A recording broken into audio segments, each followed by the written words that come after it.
Hey guys, what's up? So today I am doing my mid-year freak out. We are officially in June. I think it's the first week of June currently. Actually, we're in the 8th, so it's just about ending. I'm very excited to kind of talk to you about my reading. So let's jump right into it.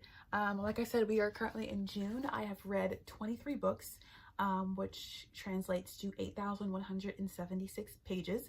So that's very nice.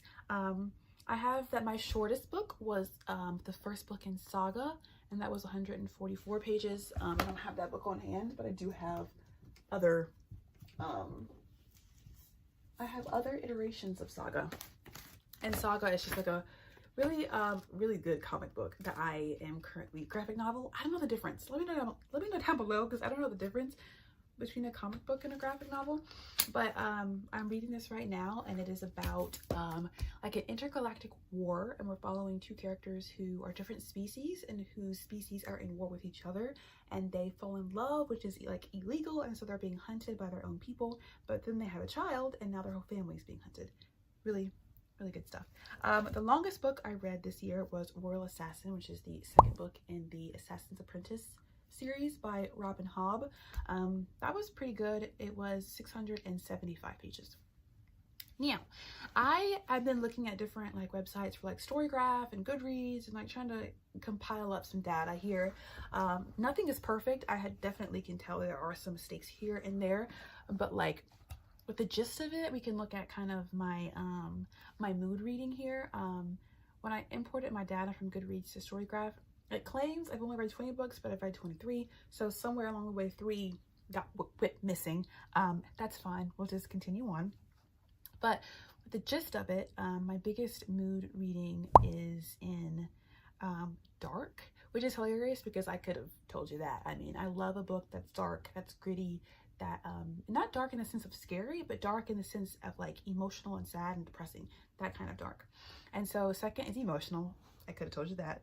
I am a sucker for an emotional book, sad book, something that's going to move me and like change the way I look at life.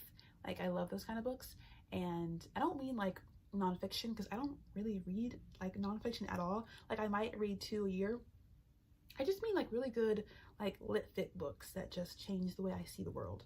Those are like top tier books for me. So next, like I said, you have dark, emotional, adventurous is my next one, and intense, mysterious, funny, and then we get to the very small ones, which is like hopeful, reflective, inspiring, lighthearted. So I don't read a lot of books that are like happy or like uplifting. I don't really find that to be interesting. It is cool if we start with a book that's dark and sad and then we move into uplifting. That's cool. But if the entire book is like lighthearted and happy and fun, it's not my cup of tea. I don't read rom-coms because I find them to be boring and just not interesting at all.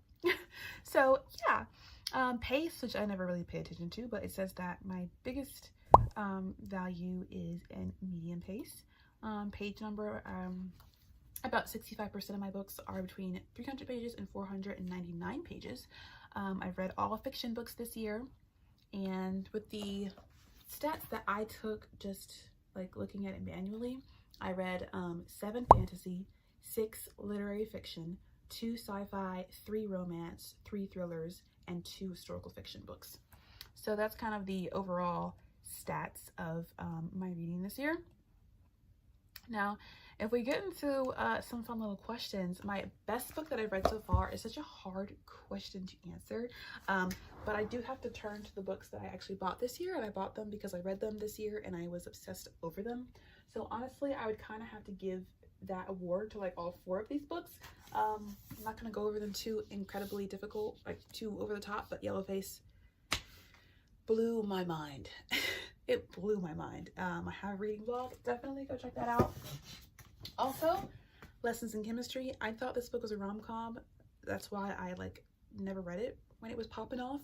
And so I kind of picked it up randomly and discovered that it wasn't a rom-com, but a beautiful kind of like women's fiction book. And it was just such an amazing story that I was so obsessed with. I had to own the book. And the next one is The Art of Racing in the Rain. This is a book where we are following a dog named Enzo, and he is like our narrator of the book, and he kind of just goes over his life and the family that he lives with. I was in bed one night, and I had about 30 more pages of this book to finish, and I was like, I need to go to bed. And so I laid in bed, and I literally could not sleep because I needed to finish this book. So at 3 a.m. I proceeded to open my Kindle and finish reading this book, and I was sobbing. Like, I wanted to scream cry, but I had to be quiet because my family was sleeping. Read this. All right. And then the next book is The Little Liar, historical fiction, World War II. Fucking awesome. That's all I have to say about that. Okay. Now, the best sequel I've read this year. Oh my, what a weird question. Oh my God, sequel. I don't read a lot of book series. I'm not in the middle of a lot of them. So I am gonna skip that because I don't read a lot. Most anticipated release for the second half of the year. I'll be honest, I don't really keep up with like releases. I'm not that kind of reader. Like, I don't, I'm not like having like a calendar and like, you know, crossing off the days for a book to come out. But one book that I know is coming out literally this week that I want to read is the third book in the Housemaid's Secret trilogy. So I am excited about that because I am trying to wrap up that franchise and like kind of be done with it. I do enjoy those books, but I'm just ready for that one to be out. Biggest disappointment. Ooh. Okay. I think the winner of that has to go to I Who Have Never Known Men. And I think it's because it was like sold to me as like a I don't know, like a science fiction weird book, and I was like, okay, this could be up my alley. And it was short, so I was like, let me take a chance on it. And I've been seeing literally everyone on my feed on booktube having this book in their TBR, and I was like, this is so random considering that this book is not even new. So I don't know what made it pop off when it did, but for some reason it was popping off. I read it. I thought it was horrible. I thought every part of it was bad.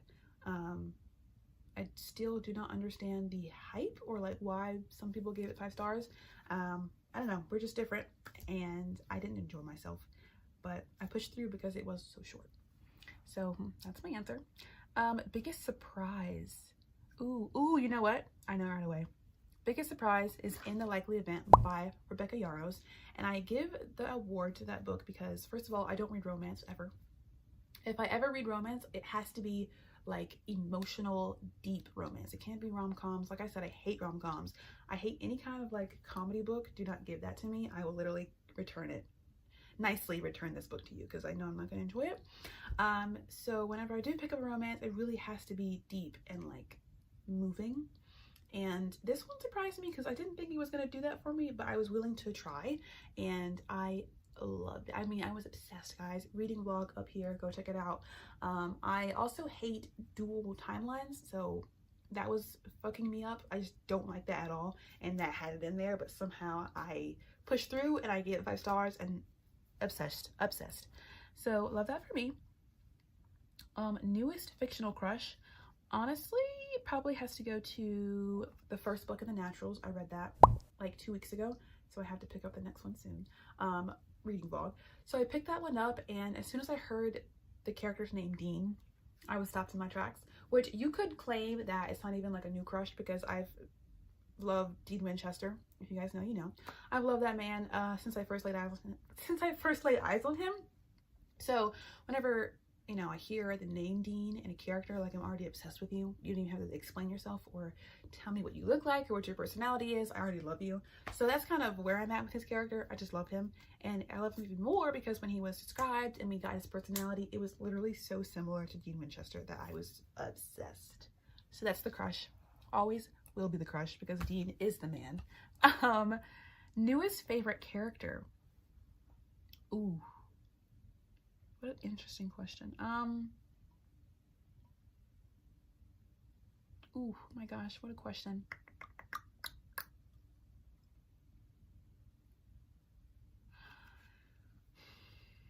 Might be controversial. That's fine. I want to say June, not because she's a good person. She's a fucking horrible person.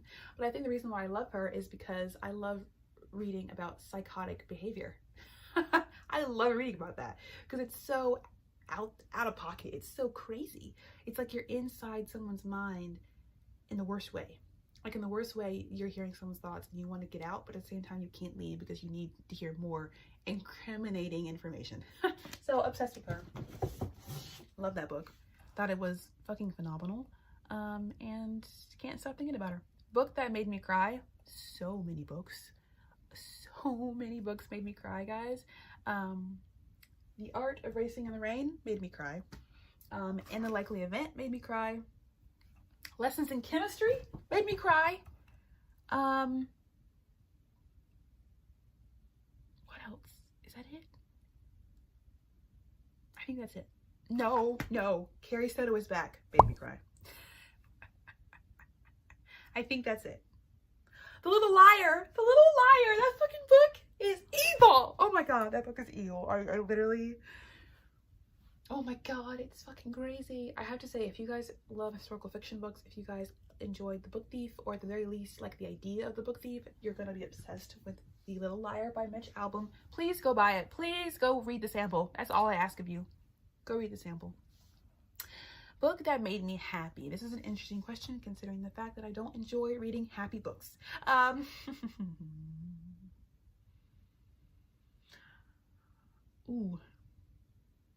Ooh, okay. Happy. I think I'm gonna go with Lessons in Chemistry just because, like, our character was such a badass. Like, she was such a force to be reckoned with.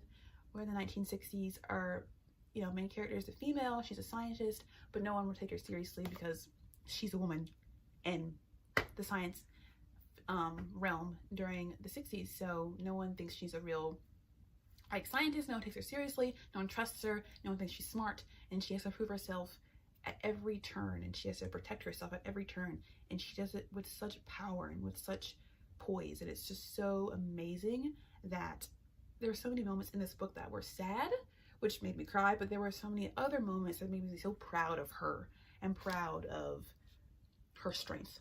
And I think that's why this book gets that. So good. Okay, now most beautiful book you bought this year.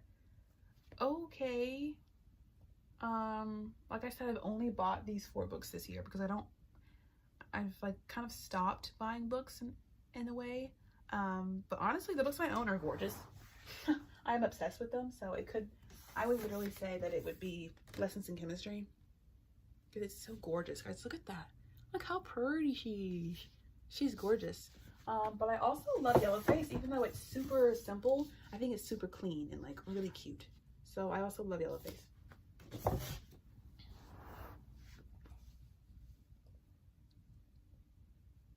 Okay, and it says, what books do I need to read by the end of the year? Interesting question. Okay, so I definitely want to continue reading the Saga series, so I'm going to keep picking up those books. I want to read the last book in the Housemaid's Secret franchise. What else do I want to read? I honestly want to finish Jade City franchise. I want to finish that as well. I want to finish The Naturals this year as well. What else? You know what's so sad is, like, I have been like, alert, hold on, we got an alert, like, what was it, like 2 days ago, that there was going to be a new Hunger Games book. Had to mention that in this video because I think I was on my Instagram and I saw it and I was like, is this real? But it is real, and I just had to like pause this whole video to talk about it because I'm obsessed and we need to be obsessed together. So new Hunger Games book coming out in 2025. It's going to be about Haymitch and his time in the games, which was the second quarter quell, I want to say. It's going to be amazing. I'm obsessed already. I need this book now. I need this book yesterday. Can't wait. I'm sure it's going to be a movie the next year it comes out, and I'll watch that. And I'll be in that theater and I'll be obsessed. Yeah, I wanted to mention that. But yeah, I think that's the video, guys. So hope you guys enjoyed, and yeah, thanks for coming and watching and listening. Love ya. Bye.